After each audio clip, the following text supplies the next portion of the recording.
Hello, hello, filmmakers. Some technical. There we go. Now I can see y'all, or you can see me. I can't see you. You can see me. But hi, my name is Kayla Marie Coates. I am the producer, production coordinator for Blackmagic Collective. But tell us who you are, where you're watching from, what is your main discipline, and tell us where you're tuning in from today. We'd love to know and shout you out and all of that jazz. So, what is Blackmagic Collective? Blackmagic Collective is we are a nonprofit filmmaking organization, and we do a ton of different events, educational events, networking events. We have chapters throughout the country. We have a film festival that, by the way, this is your last week to submit to that film festival. The submission deadline is October 1st. So make sure to get those submissions in. The submission fee is $5 if you are a member, and membership is completely free, no strings attached. Everything we do is free except for the $5 submission fee for the film festival.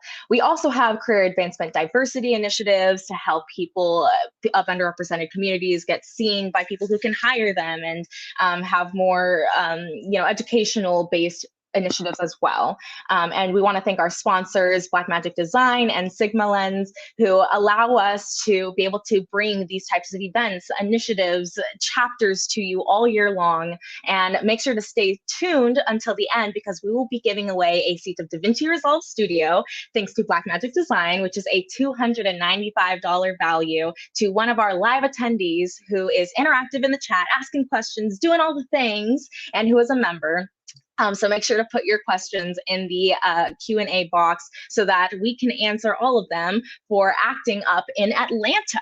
And because I am here in LA, I am not a proper moderator for this Atlanta-based event. So we are bringing back one of our special Atlanta-based moderators, Lisa Madewell, who is a writer-director originally from Fort Wayne, Indiana, and now Atlanta local. So let me bring Lisa up. Hello, Lisa. Hello. Hi. Great. Thank you so much for coming back to us. And I'm glad you liked us enough the first time. Oh, yes. Yeah, you're an absolute joy. All righty. So I'm going to let you take it away because you brought some amazing panelists up today. So go ahead and give yourself a little intro, and then we'll bring them up.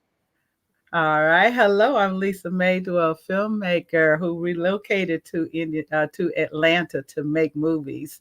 And we're going to be joined today by Banza. Hello. Go ahead and tell us a little something about yourself, Banza. I knew you were going to do that. I'm Banza Pandora J. Townsend Tracy. I just moved to Atlanta August 1st, so I'm only on month 2 of acting in Atlanta. I've been acting maybe 8 years, and that's all I want to do. That's it. So that's it for right now. Okay. And next we're going to bring up Rashida. Hi, everyone. I'm Rashida Randall. I am also originally from Indiana. I've been in Atlanta for 8 years. It's been 8 years since I moved to Atlanta. I am an actress. I'm a member of SAG-AFTRA. I'm also a filmmaker. I have a production company called Ivy League Productions. And I also am the founder of the Circle City Film Festival, which is an annual film festival that I do back home in Indianapolis. Yes, awesome. And finally, our gentleman on the panel, Lawrence. Hello, everyone. How's it going? My name is Lawrence Terrill. I'm an actor, filmmaker, director, producer, screenwriter. I do it all, everything. Edit, I write songs, record songs, do poetry, screenwriter, all of the above, from cradle to grave. I do it. I'm originally from Jackson, Mississippi, and I was in the military for a period of time. And when I got out of the military, I pursued acting full time. Went to the New York Film Academy, graduated there, went back for photography, screenwriting, producing, editing, everything. And I've been living in Atlanta for about 2 years, a little bit over 2 years now, and loving being here. And looking forward to working with several Atlanta-based actors, and even going to New York and LA as well. So, yes. Awesome, awesome, awesome. So we're going to be talking about acting in Atlanta, the acting scene in Atlanta. Is it worth moving here? We have a lot of people. We have people in Atlanta saying the city's closed, people stop coming. But is this a great place to act? What are the advantages to acting in Atlanta? And maybe what are some disadvantages? So that's what we'll be discussing today. So my first question to each of you, and just jump in, is what is a good age to start acting? When did you start your acting careers? Ladies first. I don't know that there's necessarily a good age to start acting. You can start acting whenever you decide that you want to. You can be, you know, a toddler. You can be elderly. You can be middle. It doesn't matter. There's roles out there for everyone. So I don't know that there is a true definitive answer for what's a good age to start acting. I know for me personally, acting has been something that I've always wanted to do since I was a kid. I just didn't really have the, I don't know. I think I was afraid at that point. I think I was afraid, and then I didn't have necessarily the support from my family as I would want. I wanted to like move to LA and be this super big child star, and they were like, "Girl, nobody's doing all that." So it wasn't until I got to, I think college was when I really started to dig into the art of acting and filmmaking. It definitely is when I started getting into filmmaking, because I majored in radio, TV, film in undergrad. But while I was there, I also did like some theater classes, and I did some stage production. Once I graduated college was when I really developed my love for the stage and just for acting overall. And that's when I really started to take it seriously. So it's really, really a whenever you're ready type of situation. Okay. And I would love to see younger people get into it, because kids don't have the fear and the bad habits that we have, like Rashida mentioned, like not the support or fear of if you can do it. Kids don't have that. So if you start a kid that is really interested in the arts early, they can develop that. They don't have the fear of I'm not doing this right. It's just more natural. And if you can develop that earlier on, I wish to God I would have had someone that seen that, because I used to have cameras when I was little. I've always had a microphone. But your parents, they're just trained to protect you. So they're like, they want you to have something viable. But if they know early that this is a viable career, you have IU graduates, so many people in Indiana that graduate from these kind of things and make viable careers out of it. But our parents just think protect you, so they want you to do business or. So I think the younger you can do it, the better. But it's never too late to start doing it. Good point. Good point. Okay. Let's piggyback on what both panelists said, Rashida and Benza. I think acting is, there's no age limit on acting. You can start whenever you want to start acting. As young as you want to start acting, from a baby all the way up to the point where you're Colonel Sanders' age, you know. So there's no right time to start. I think the time to start is when you're serious about it, you know, because this is not a career path for the faint of heart, you know. Right. So people think they can just jump in and say, okay, I'm gonna be this superstar. They see Viola Davis, they see Denzel Washington, they see Leonardo DiCaprio, they see them on the screen and say, okay, I want to be just like them. And I'm going to jump out here and I'm going to shoot for the stars. But they don't understand, they don't see what goes on behind the scenes of the hours upon hours we put into training, and the hours upon hours just being on set, you know. It's a lot that goes into it. And then from that point, the struggles that you have to go through of being an actor when you don't have the financial support to help support the craft, because it's a lucrative business. You know, you can make a lot of money in it, but you have to get to a certain level to get to the point where you're making that money. But before then, you may have to live on ramen noodles and the testimony today, because I got some for you. So you said you had to get to a certain level. How do you prepare? Should a person do to prepare to act in Atlanta or anywhere else? What are some good preparations? Train. So the thing that irks me most is when I hear people say things like, I don't need to train, I have natural talent. And it makes me want to rip my wig out. Like, I don't care how much talent you have. I don't care how much talent you have. If you are not training, like one of my favorite acting coaches, he even said, you want to be a full-time actor, you want to be taken seriously. What are you doing every day to do that? Like there's people, like there's doctors, they do internships and residencies. This takes that level of skills, and well, not just skill, but that level of training. You have, like you said, like Lawrence was saying, that's something you have to take seriously. And I don't like people that don't respect acting. There's people that have a natural talent for basketball, but somebody will train you under the bleachers because they put in the work and the training to do it. So if you're not continuously training forever, it's not gonna work out well. Natural talent and technique are two totally different things.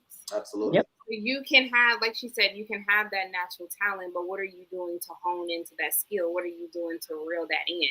You should be doing 10 to 15 hours or using 10 to 15 hours at least each week on your craft, studying your craft. I don't care if it's watching a movie and studying every single. That's how I watch TV. People don't like watching TV with me because I study every little thing, every little thing, from the background to the way that the actor picked up a cup. Right. Yeah. And the people that are not acting in the scene, what are they doing? Yes, exactly.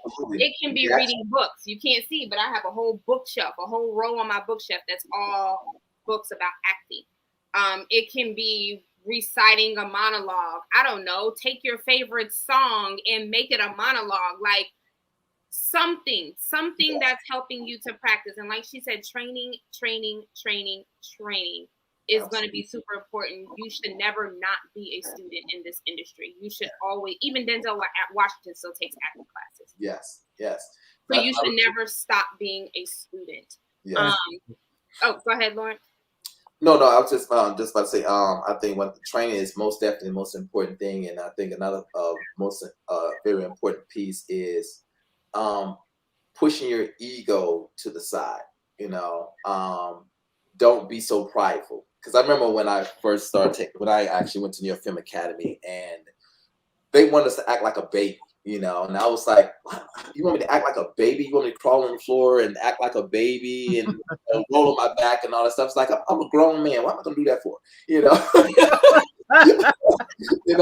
But there's a lesson in humility in that, because when it comes to acting, you have to take on roles that you may not be comfortable with, and you have to understand these characters are real people. If you have to play Hitler, you can't judge the fact that what Hitler did. You have to become Hitler. You have to put your mindset in that. You have to become this bad person, this person who you may think is an evil and bad person or whatever. And it's like there's no judgment. So you got to get rid of the judgment and become that person. And like I said, just being having the humility to just humble yourself and pushing your pride to the side or whatever, and just taking that role on and just being all in, so yeah, that's one of my inputs in it. And can I just add to that, just a couple of other quick little tips to get prepared. Make sure you have industry standard headshots. Definitely. I'm not saying just go, stand in front of a pretty background and take a picture. Like, they need to be industry standard. Exactly. I did a casting one time for a film, and a girl handed me a photo of her at the club. That to the side. Yes. Standard headshots. Get to know the individuals who are in your market. Yes. Other actors, other filmmakers, who Definitely. your casting directors are. Learn them. Know, what they look for when you're doing auditions. Don't just train on how to act. Train on auditioning. Train on in-person auditioning. Train on self-tape auditioning. learn the different terminology Definitely. that is, you know, within a script or when you're on set. There's so much research. See, that's what we're saying. You all understand how much work goes into actually being an actor. It is more than just memorizing your lines, getting on stage, or getting in front of a camera and reciting them. It is so much more than that. Definitely do your research, because you're going to run into people who are going to try to get over on you. That's one of the downsides of the industry. Yeah. A lot of people are gullible, and they will believe the first person that says that they're going to make them a star. Those Disney events. Those cattle calls that they do. It's like, hey, cattle calls. Hey, we've got producers from Disney and Nickelodeon and all this stuff. And then you get up in front of them. They're going to say, oh my God, your child is a star. We want to make them a star. And then they're going to say, that'll be $1,000, please. Right. Exactly. No. I actually made it to that when I first started looking to acting.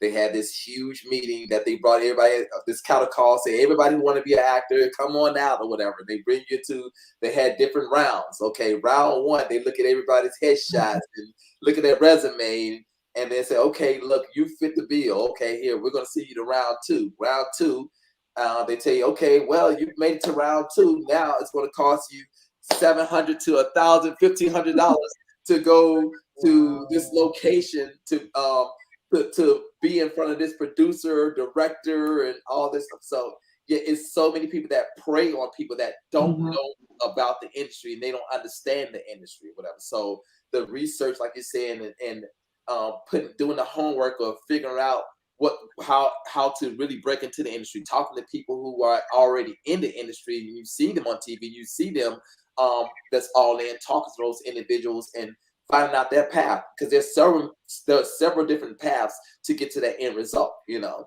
So it's just that it's a grind. It's a constant grind every day. You know? Yeah, that's why it's good to network, so that you can find out from people like Rashida, Lawrence, and Banza of scams and of things that are legitimate. That's why networking is so important. What do you think about extra work? I will say extra work is necessary to get experience. It's perfectly fine for you to do extra work to gain experience.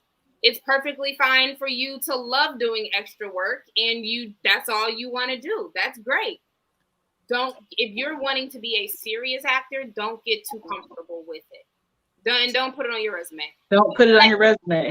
Building, unless you are built. If you have nothing else on your resume but extra work, that's it. That's all you got. You've done no acting whatsoever. You're just trying to get your foot in the door, and you need something tangible to present to people to show that you have some sort of experience.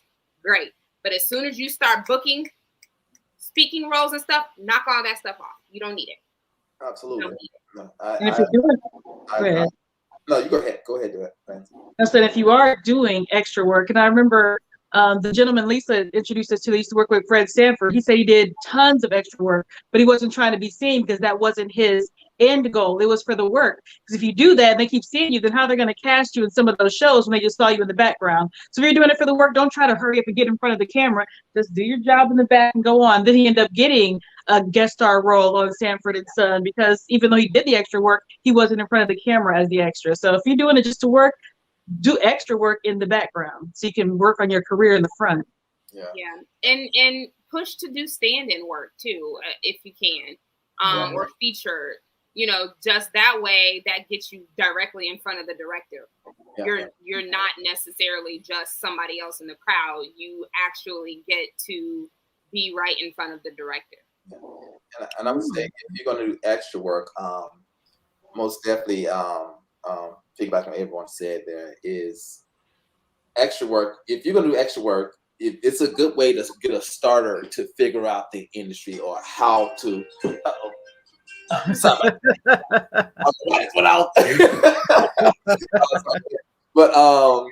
But a good way to do extra work is it's a good way to be able to get on set and see how things work on set. And when you're on set, network, talk to people, Right. figure out because there's so many people in different walks of life that's doing extra work, and you can network those people, and those people may have different projects that they're working on, and you can jump inside their projects. But the main thing is, don't let them be your end goal. So if you can learn everything you can from doing extra work while being on set, and then from that point you move away from doing extra work. I mean, I did extra work for a period of time myself, and from that point, once I went all in, because I wasn't able to go all in with acting full time, I did extra work just to get on set and network and talk to the director and talk to the producers and talk to the different actors. They normally try to keep you away from them. Right. I mean, it is what it is. But like I said, it's use it to your benefit, though. No, use it to your benefit, and then once you get what you need from that, and you're going to be a serious actor, and you realize this is what you want to do seriously full time, then stay completely away from the extra work, because now, like Banza said, they can't cast you in this role because they saw you in the background. Right. So it cancels out. It cancels things out for you if you want to be a serious actor. And another thing, because I do extra work sometimes to go as a director and producer to see how things work on set, just to get my skill set up. And sometimes I notice actors as background actors who are talking, not listening, not doing what they're supposed to be doing. You never know who's watching you. You don't know who's in the audience watching you. You may come back for a serious role, and that person remembers you, not doing what you're supposed to do on set, and it could hurt you. So always be professional. That's definitely important. Actually, I got something to say about. I actually got my first gig with the TV show of Lost from doing extra work. Right, so I did extra work. The casting director actually had my my headshot and resume.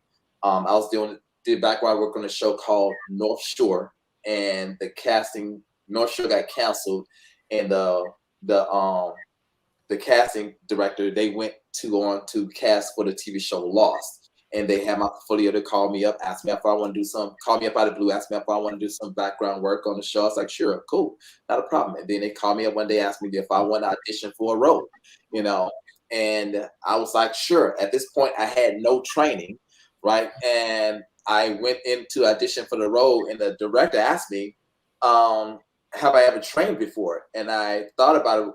And I said, I asked him, do you count lying to get out of trouble when I was younger as acting? He thought about it. He's like, okay, all right. No, let's see. So I did the audition, and he was like, okay, all right, that's good. It's good. Now let me see you lie to get out of trouble. So I had to do it impromptu scene with the casting director of me lying to get out of trouble. So and that actually booked my first role.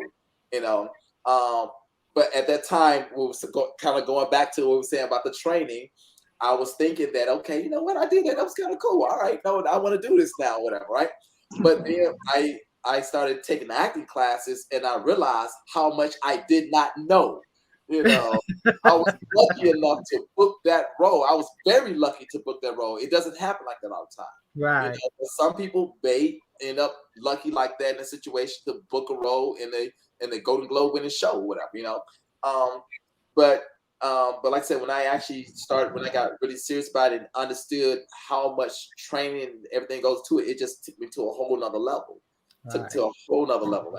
So, yeah. Do you recommend getting an agent? Absolutely. Absolutely. I mean, I'm sorry, I just jumped in. Go ahead. Yeah, that's what you're supposed to do. I think an agent really cuts down the red tape for you. You can go out there, you can go on Actors Access, you can go on Backstage and book roles, and that really helps. I mean, you can book roles through those platforms and mediums, but having an agent really takes you to a whole level of auditioning. Because you get auditioned for roles that you can't see on actors access and backstage, you know, and just working with an agent, they will actually give you more, you can get more information from them about headshots and what to do with your resume and how they can actually book you for different, how they can actually get you auditions for different roles for different TV shows or movies or whatever, you know. And once you've learned a lot from those different agents, once you learn so much from an agent or whatever, you pretty much kind of like, it's kind of like riding a bike from that point. You know, you take the information and you just run with it. You know, say, okay, hey, I know I need solid headshots. I know I need a solid resume, and I know I need a solid demo reel. And what does that look like? And you just continue to research and figure those different things out. Who are the best photographers? Who can I go to get a demo reel if I don't have footage? What do our resume supposed to look like? You know, because I've seen a lot of people who have headshots and you did it like the cell phone and out inside a club. People have headshots like that, and it's just not good. And agents they'll tell you right away, nope, that's not going to work. Right. You know, your agents will advocate for you. Yeah, of course you can book roles on your own. Absolutely. You have access to, like you said, all the actors' resources. And yes, you can do it on your own. And even with an agent, you can still book certain roles on your own. That doesn't mean that you stop seeking out your own roles because you have an agent. Your agent works for you. You don't work for your agent works for you. Absolutely. I have a preference. There are a lot of large agencies that are out there, a lot of them here in Atlanta. And of course they have, you know, the reputation, you know, with some of the bigger casting directors and things like that, or different producers and stuff. And so they're kind of believed to have the cream of the crop, right? You got to be a certain caliber to be a part of this particular agency. However, I prefer boutique agencies over those large agencies, because then with those larger agencies, I become just another face on the roster. With the boutique agency, and I'm speaking for myself, and I've had multiple agents in the Midwest market, and they've literally done nothing for me. Nothing. I moved to Atlanta. I got with the boutique agency. I'm still with my agent to this day. My agent has rides for me in every which way. Listen, my car got stolen right before I was supposed to go to North Carolina to film a project. She's like, you need to take my car? Wow. My headshots weren't as great as they should have been. She's like, let me get you with a photographer. I will pay for your headshots. Wow. Get you, no, seriously, get you an agent that believes in you just as much as you believe in yourself, that wants the same things for you that you want for yourself, so that you don't just become Black girl number 37 on the roster. Yeah. That's not to offend anybody or anything like that. It's just the truth. Absolutely. They're going to have 15 other women that look like me. The only difference is I'm probably going to have freckles, and they're going to say, oh, here's one project. Here's one needle in a haystack. We need a Black girl with freckles. Boom, there she is. It's the truth. It's the truth. So find what works for you. Find what works for you. And it's okay to have agents that are in other markets. If you have a Southeast agent, you can have a New York agent. You can have a LA agent. That's perfectly fine. But just fine. And then also know the difference, and we don't have to get into this right now, but know the difference between a manager and an agent. Yeah. And that's my goal here, is just to take my time. And I even spoke with your friend Rashida Sherry, who's been ridiculously helpful. Don't rush into getting an agent down here. Like, I'm represented. I have 2 agents who have been remarkable, and I do love the boutique agency because that we are way more personable because they don't have as many people to keep up with. But they've both been really great. But coming down here, I see a lot of the agencies, because there's so many agents in Atlanta, they are exclusive. So you don't want to just jump into a contract with an agent here. Do your research, focus on training and making casting directors your fan first. Yeah. So, and that's helped a lot, getting multiple auditions from the same casting directors. So I'm like, I'm not in a rush to get an agent here, Like Rashida and both Lauren said, research who's down here, what they do, like, and what they're actually doing for their clients. Listening to Rashida talk about hers, I'm like, who is this?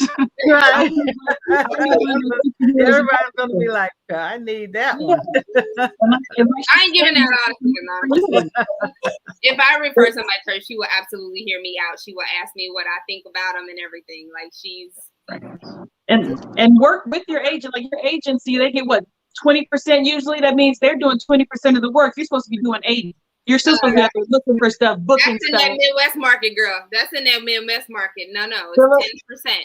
Yeah. Well, 10%. But 10%, that means you should be doing 90% of the work for yourself, trying to get out there.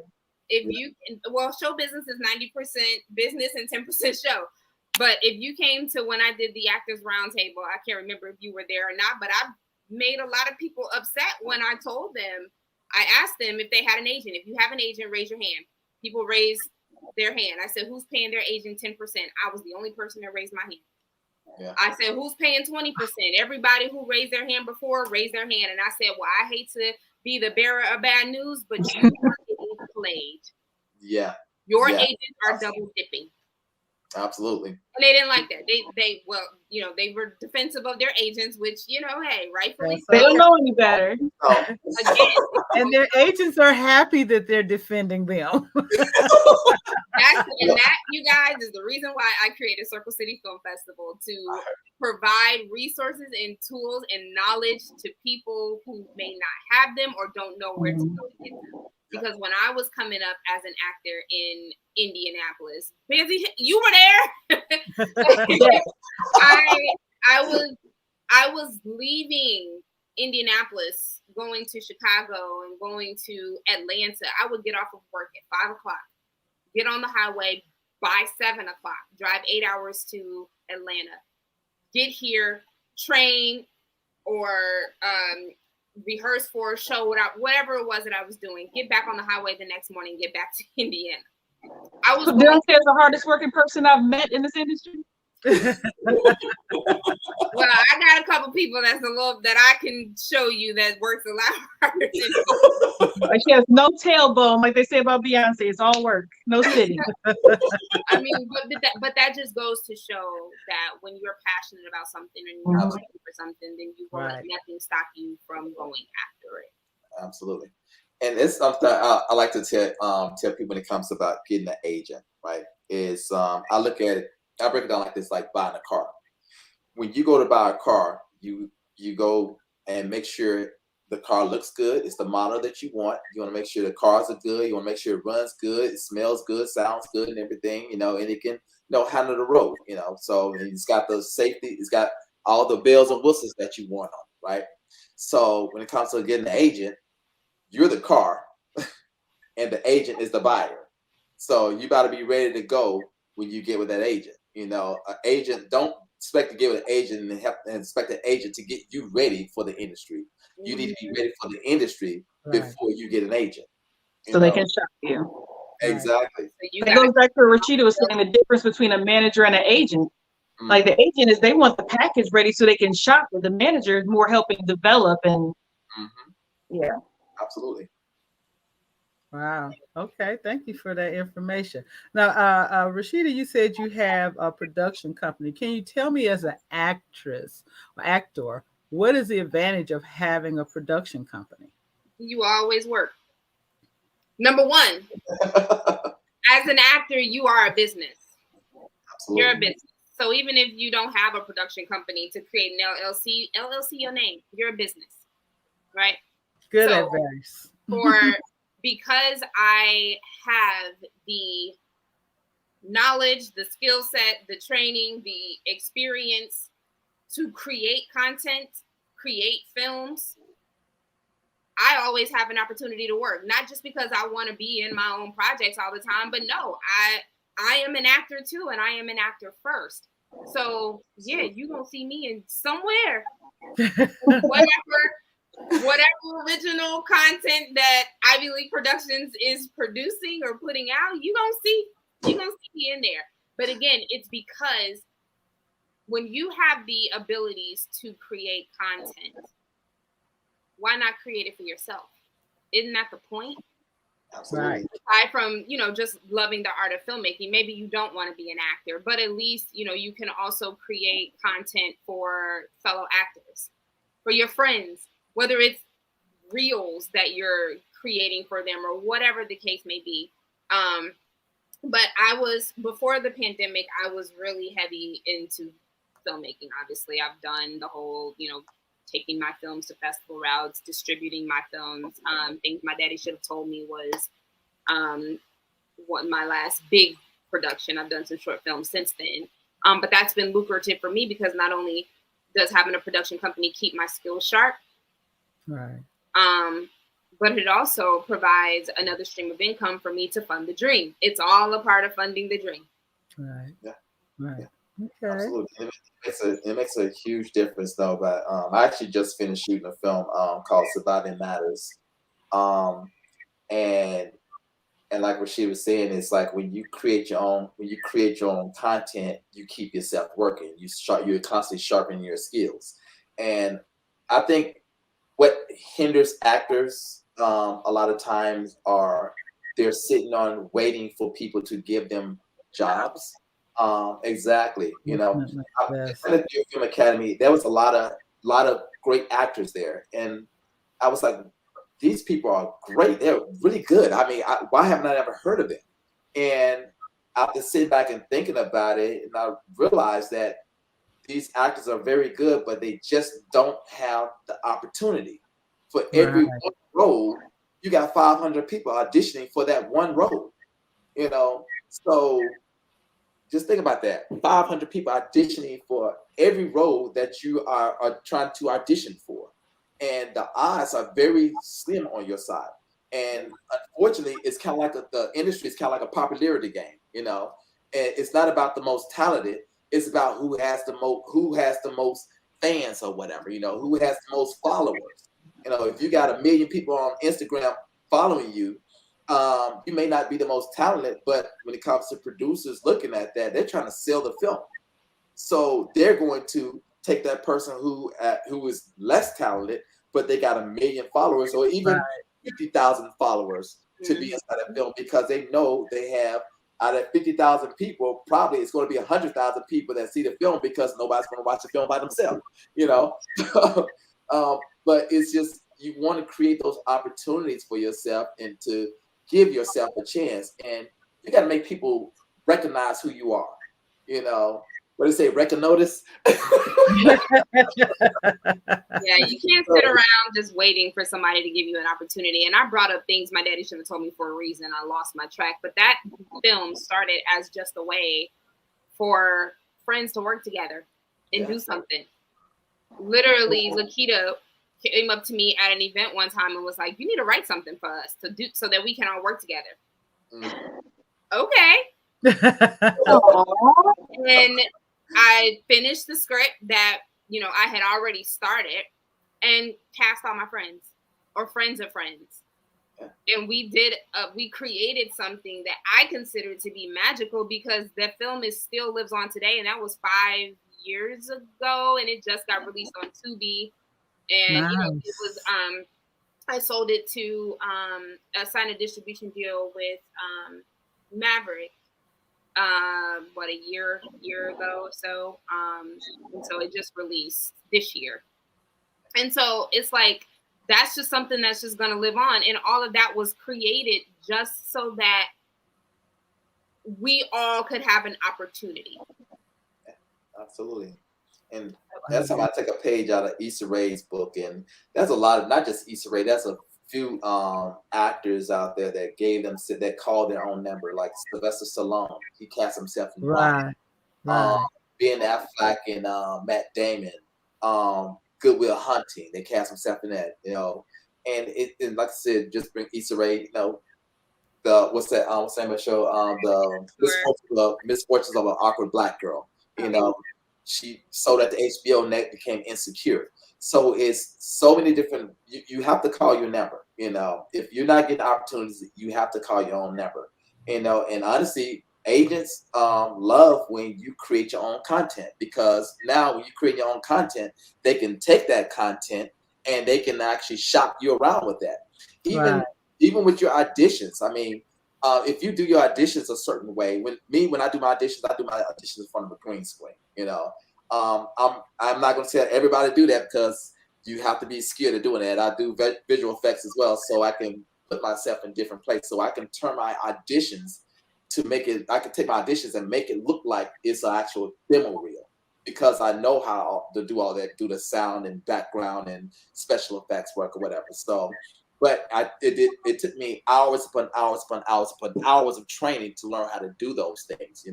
I'm not going to tell anybody just jump out there and do that. But just having those audition reels, you can set those things up a certain way to make it a reel as well. And just set things up so you can call your number and give yourself more opportunities and give your agents and managers or whatever more material to use to shop you around. It makes a huge difference. Okay. Are any of you in any upcoming productions that you want to talk about? I am. I just shot a TV series called The Secret Life of Amy Benson that's going to air on Passionflix TV. And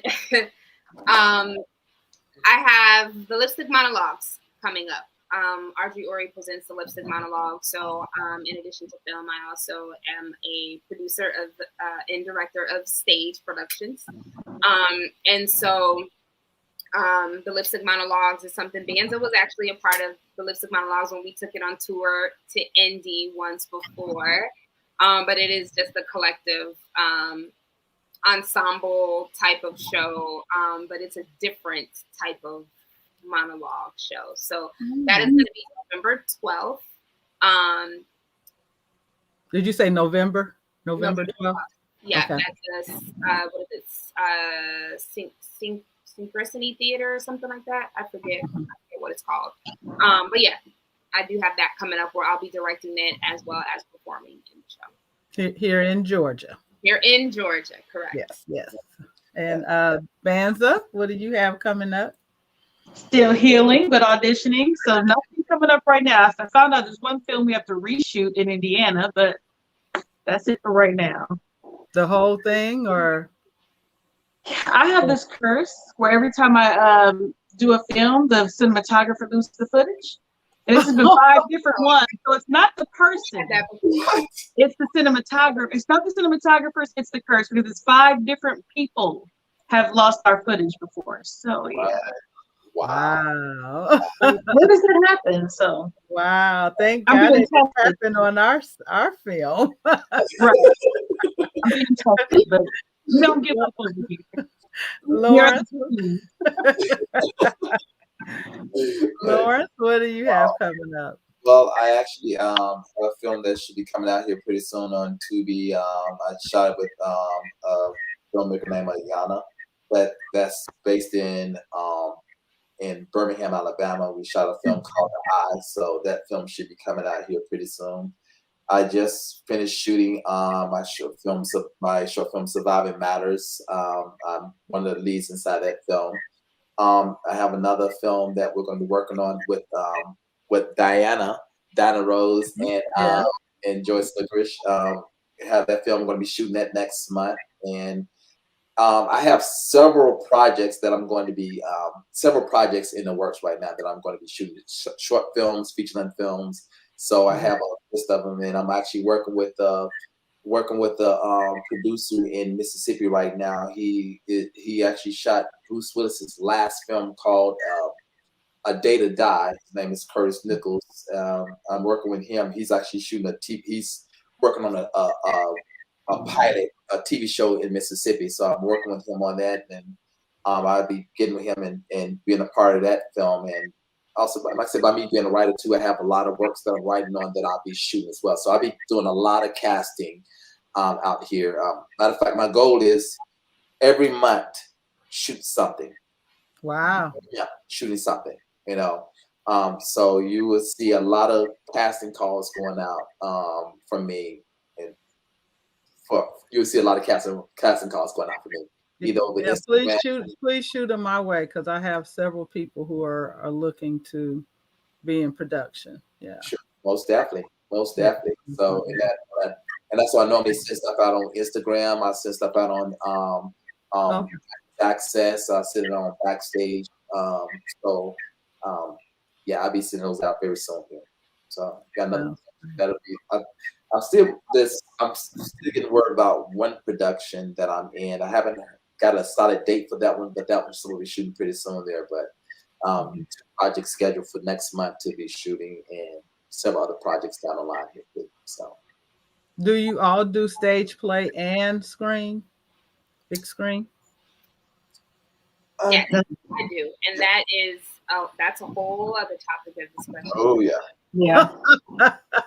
Theater was my Achilles heel. That's why I keep trying to do it, because I'm trying to build the muscle of my weak points. So I try to keep in theater every once in a while, because one, that's just where you learn the most, in my opinion. Having that, it's live, there's no going back, there's no retakes, getting that together. But that's not my strongest point, so that's why I keep trying to do it. So like when Rashida mentioned lipstick monologues, she worked with me forever to try to get me to fix my cadence on it. I was very new to acting, so I didn't know what she was talking about. So then years later, it clicks. After the show, mind you, it clicks, and I'm like, this is what she's telling me to do. So that plays in my head all the time, which is why I keep talking about training. And like, she kept telling me, break up your cadence. And like, I had no idea what she was talking about. Until maybe 3 years later, I'm like, yeah. So now, come a lot farther in theater, but that's just one thing I always want to get back to, because it reopens the wound and just keeps getting you a little bit stronger. And I think it helped prepare me so much for film. Yeah. So you have, go ahead, Lawrence. Oh no, you fine. You go ahead. I was gonna say you've got two different kind of actors. You have the actors who started in theater and transitioned to film, and you have actors who started in film who refuse to transition to theater.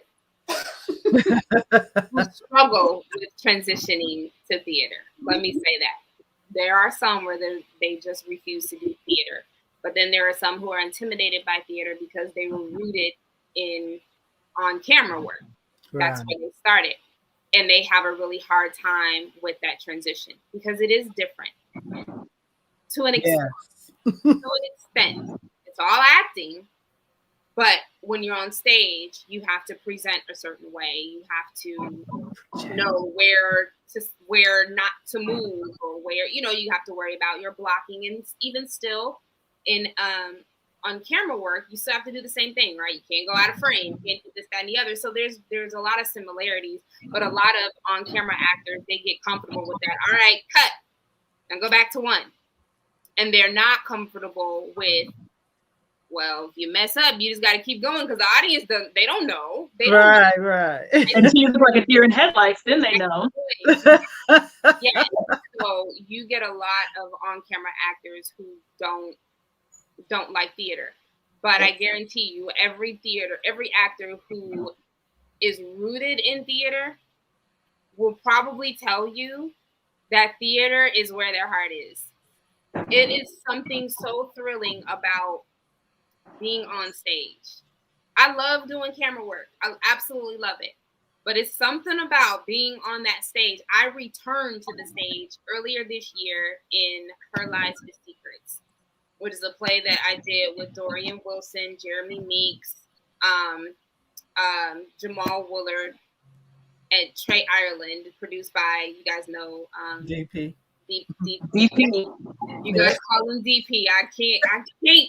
Antoine DeMarco, also known as DP DeMarco. I don't know why that's so hard for me. But I returned to the stage, and it was like this big deal for me, because I had been away for so long, and it's just like, once I got here, I was just like, oh, I'm home. I just love it. But it definitely. I always tell people who are asking about getting started in acting, how do I get started in acting? Start in community theater. Start there, or at least try it one time, because it is a great way to keep your skills sharp. It's a great way to hone on your skills, like Danza was saying earlier, and to continue to sharpen that iron. Yeah. So with me, I don't do as much theater because I wear so many hats. I'm writing the screenplays, I'm producing screenplays, I'm filming, I'm editing, and I do a whole lot of this. But that doesn't stop me from training. I still train, but it's dependent on the level of production I have going on. So anytime I can get in and train, I'm in the training. And here's the thing: when it comes to training, right? I I love theater, fan of theater. Don't really do much theater, or whatever. But that's by design that I don't do much theater right now because I'm building my brand, right? So I mean, building my brand and getting to the level of platform and the level I want to be at. Now I can reach back and to be a part of theater. So, but while I'm training, I treat my training like it's theater. Like I'm on stage. Going to being at different training locations around here, going to different school studios around here where people train. I visit a few, and one thing I've noticed, a lot of people will get like 2 or 3 page scenes and perform those 2 or 3 page scenes like dialogue in class. Me, when it comes to me training, I always get a play. I get plays with heavy dialogue, and I do like 10 to 20 pages, and that's the way I do my scenes. Teachers may get upset at me or whatever, but like, hey, I'm training, shut up. No, I pay for this. This is my audience. I pay for you to listen to me. So, but that's what I do. I treat these acting classes I go to like it's a stage. I'm performing here, and it's heavy dialogue. I mean, like like the last scene I did, we did fences, and it was 12 pages, and we just cut the dialogue, but that's just my format when it comes to that's one thing I love to do. I don't really pull from movies because movie scenes are too short. They're not as long or whatever. So heavy dialogue. So that way I'm really working that muscle. Theater is where you really, really work that muscle, because like Rashida said, it's like Rashida and Banza said, no, there's no take backs, There's no take backs. You get up there and you go. If you mess up, you gotta figure out how to get back there, you know how to get back on script, So it can be intimidating, but it is. But that's the art, though. That's the muscle, and when you get used to exercising that muscle on stage or whatever, being in front of the camera is easy. So it's like, okay, you want me to? Oh, you just want me to do this in the part? Oh, these 3 pages? Okay, let's go. I got that.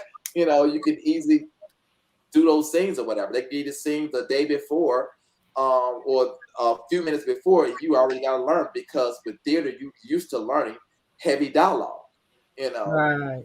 So when you get used to learning heavy dialogue, it's these smaller pieces of dialogue is not as hard or whatever. But just understanding that your brain is a muscle. It's like going to the gym, and theater is like going to the gym. When you're studying heavy dialogue, learning heavy dialogue, and pages of pages of pages of information of a scene or whatever, you're going to the gym and you're working out. So when it comes to training, I look at training as going to the gym, Right. And that's what we do. You go to the gym every day and you strengthen your craft. You work on your craft. So. Well, thank you all for joining us today. The time went so fast. We are out of time. Thank you so much. I wish you the best in your acting careers. I hope to work with each of you soon. And I also want to send out thoughts to those in Florida and Puerto Rico. In that area, we are thinking of you and here with you. But thank you so much for joining us today. And you can connect with our panel. If you look in the comments, you can see all of their social media handles. So thanks again, Rashida, Banza, and Lawrence. I appreciate you coming on. Have a wonderful day.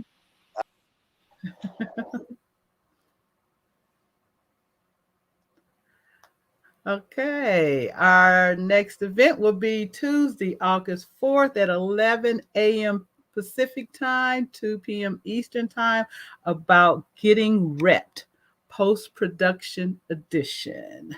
Keep an eye out for the newsletter for all events, new initiative announcements, and other happenings at BMC. This is the last week to submit your film for our film festival. $5. You can't beat that if you're a member. So sign up real quick before you submit on Film Freeway. Again, October 1st is the deadline. There are prizes. I hoping that someone would ask a question to see who can get that Da Vinci prize. Like us on our social media and follow us for updates. And again, thank you to our sponsors, Blackmagic Design and Sigma. And Kayla should be coming back on shortly to announce if we have a winner.